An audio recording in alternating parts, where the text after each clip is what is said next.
过来是这个玉山国家公园管理处发现塔塔遮石山地区有一只今年才出世的小山猴，伫个路边互车来弄死。但是高母唔愿来放手，不管行到达，高母拢甲这只已经死去的小山猴甲揽条条，唔愿放掉，表情是真哀伤，互人看到是心肝结归球。 专家讲，这只小山猴可能是捌伫个路边，互开车的人饲过的物件，所以这个小山猴就甲食物甲车做连结，想讲只要看到车就有物件通食，才会伫个路边互车来弄死。所以要在一处来提醒着大家，唔通摕物仔甲因饲，甲因饲等于就是甲因害。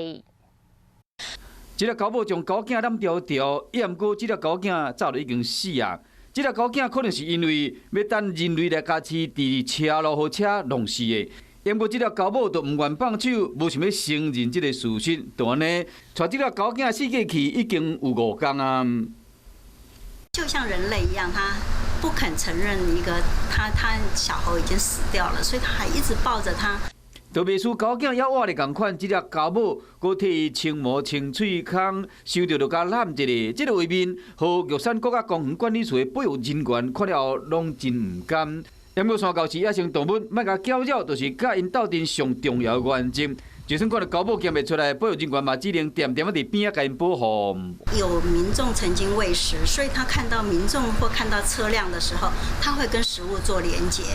就是因为捌有人饲这个狗仔囝，所以讲这个狗仔当作讲伫路的等车来，就有物件通食，才会好车弄死。玉管处呼吁民众上山的时驶车一定要驶较慢的，要注意敢有山狗出现，嘛唔通乌白饲这山狗，才袂去害着因。